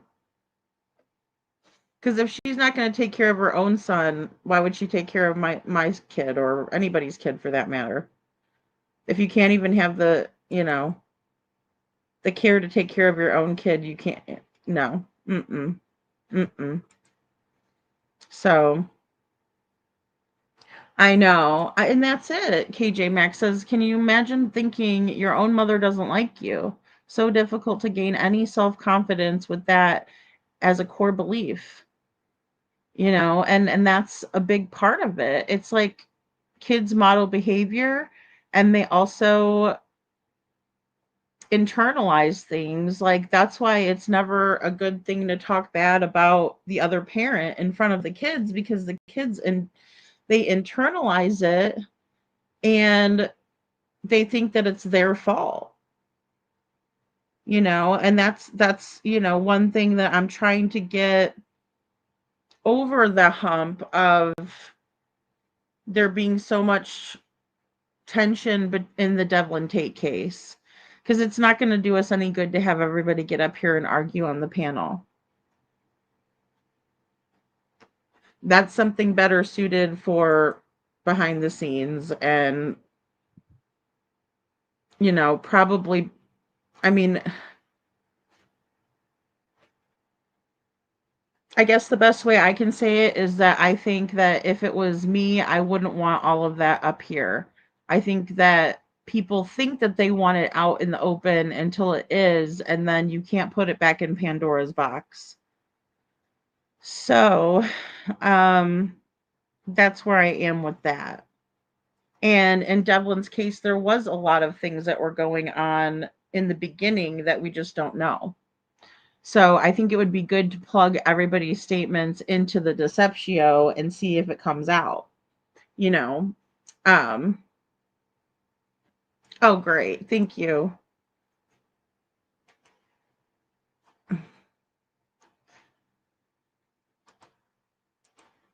Oh, I'm going to have to do it. Oh. Let's see. I can't pull it out of the chat in that way. Hold on. Let's see. I can't believe I don't have it. Like, I can't find it.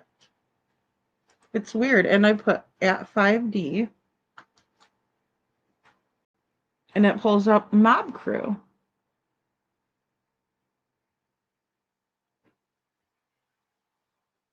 Which is weird.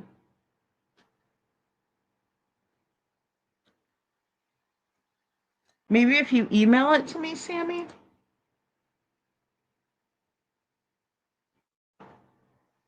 Yeah, I think that's a good idea. I think it's a good idea. And see, not everybody thinks about that when they're heated, right? You know, if you're in a heated thing and, you know, that dynamic.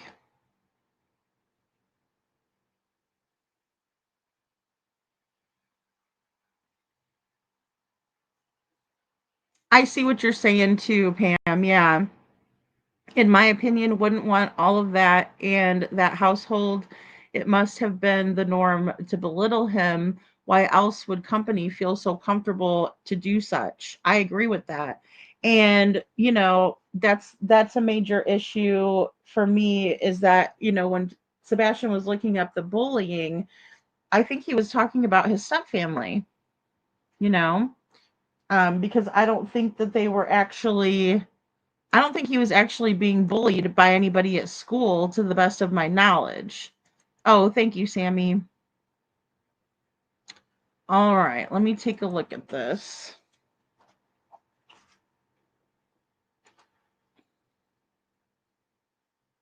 Yeah, that's the one. I was like, dang it. I should have saved it. All right, so let me go here and share my screen. Thank you, Sammy. All right, here we go. And this is, could this be the reason why there's major cover-up going on in the Sebastian Rogers case, that nobody wants to speak up to defend an innocent missing teenager who went missing from Chris and Katie's house under their watch? Could it be that any of these people are renting or have bought a house from second generation? Just wondering. You never know, because these people are so afraid to stand up for a missing teenager. Their whole community is also so afraid to stand up for an innocent teenager who went missing from their neighborhood. Who behaves that way when a child goes missing? Nobody. That's not normal. That's not normal at all for grown people to protect and cover up for child abusers and not search and care about the missing child.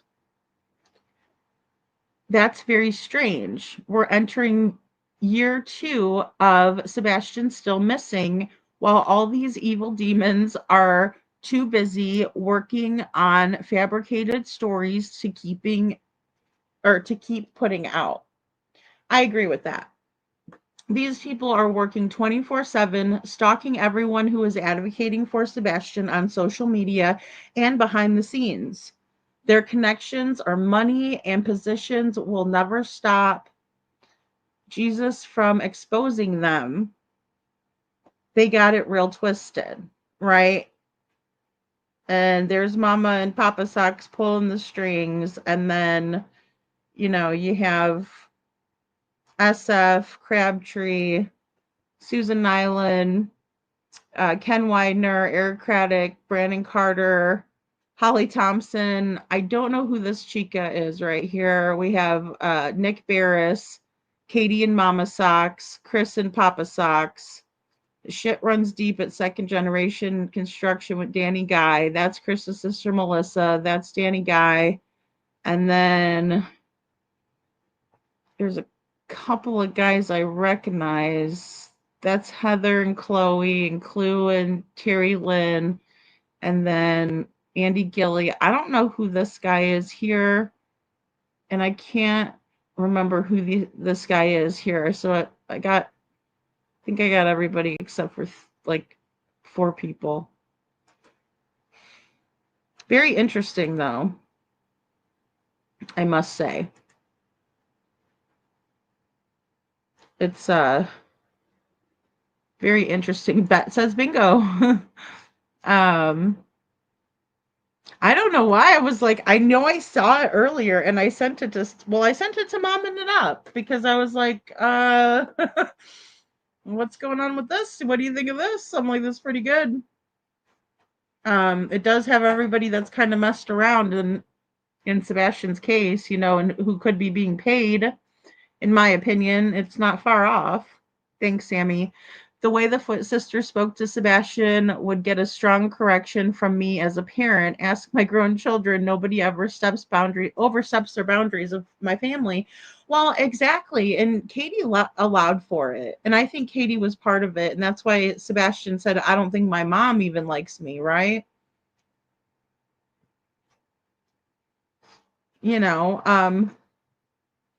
Just because somebody expresses themselves differently when they get excited doesn't mean that you should make fun of them for it, especially if it's, sensory and they can't help it. Oh, Shadow, Melissa she was in the video where Sebastian was being tormented on his birthday and bullied, in my opinion, at his own birthday party. And this is his face from that. And he's like, Aunt Melissa, stop. That was him making that face at her. And he's mouthed out, Aunt Melissa, stop it.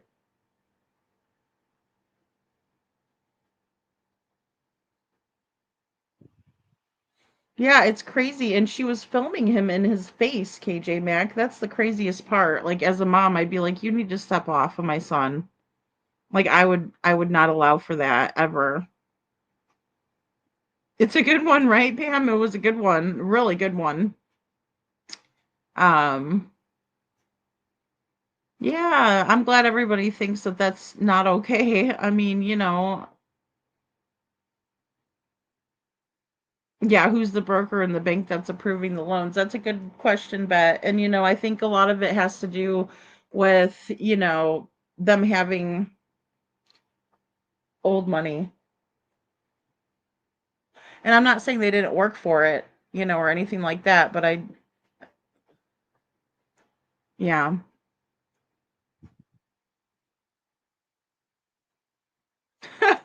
Faye says, so are Kathy, Melissa, and Lori psychics and went to the neighborhood almost 1 hour before Sebastian was reported missing? That's a good question.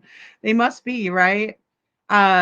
Hindsight, there was a clip where Seth. There was a clip where Chris was telling everyone that he did call his mom over to be with Katie and to contaminate the crime scene, in my opinion. Right?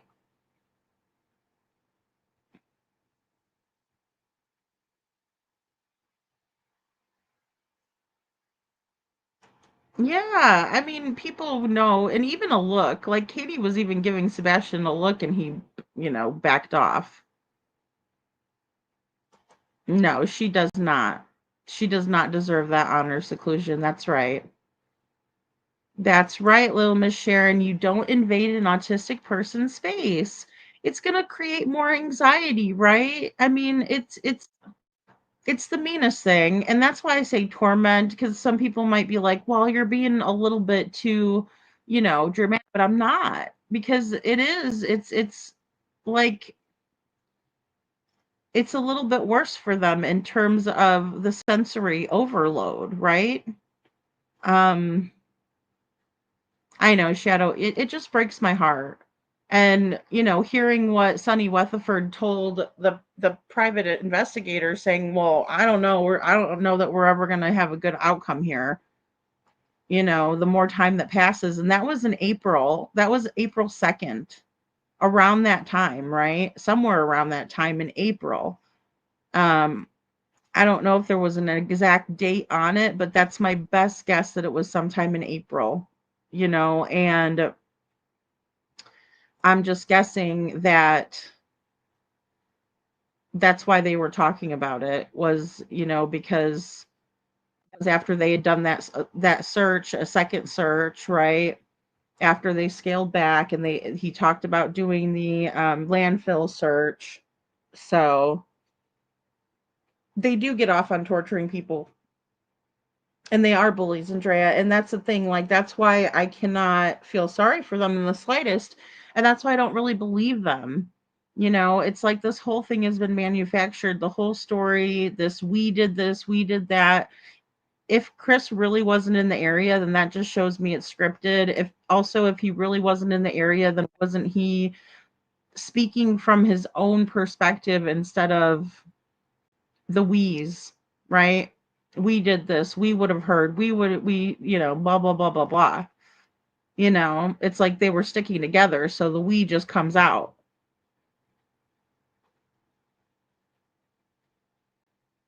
Yeah, I mean, well, I think it comes from the family money, because I don't think they particularly have the money or the influence, right? It's more so his family, right? So that's what I'm hoping to prove, is that too, the child abuse or neglect, right? Like, how can we show at least that much, you know? Um yeah, and you have to behave yourself, and as a mom, you're the one that kind of does that, right? But then if you don't have that kind of, respect and things like that, but Sebastian showed that he did.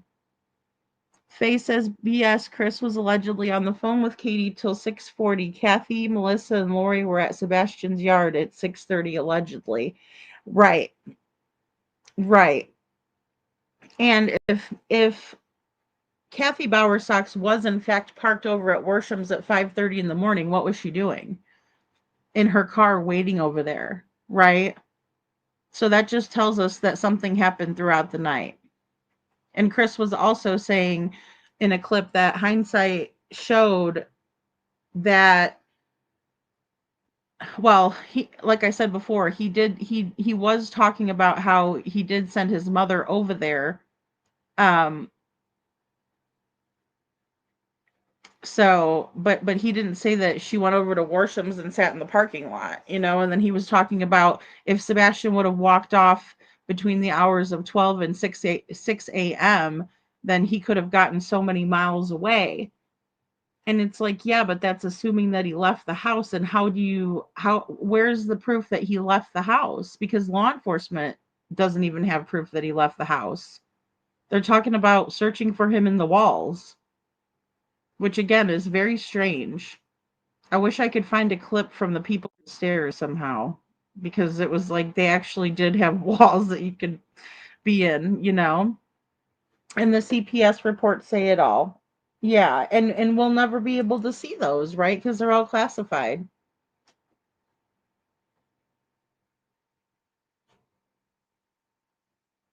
Oh yeah. Oh yeah, we would have a big party when that happens. Guys, I think it's only a matter of time.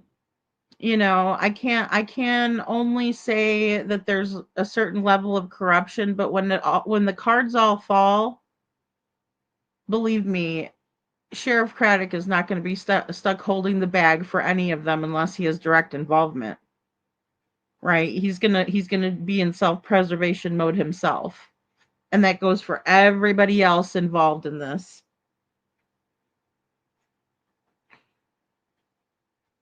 Yeah, he was saying that it wasn't his mom, but you know, people saw her over there, and people, you know, they probably saw her on camera, you know.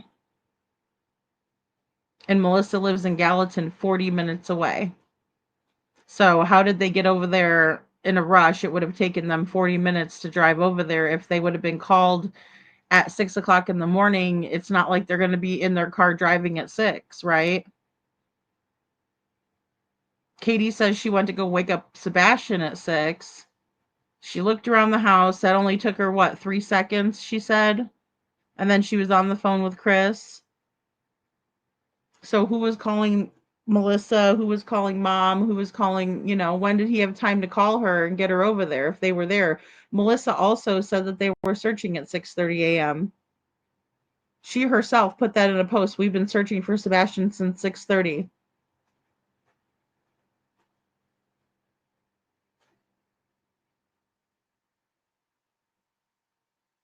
Oh, definitely. I agree with that too, Seclusion.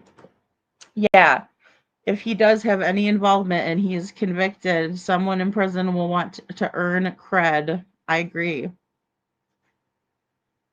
They must have rode their brooms. Choo choo.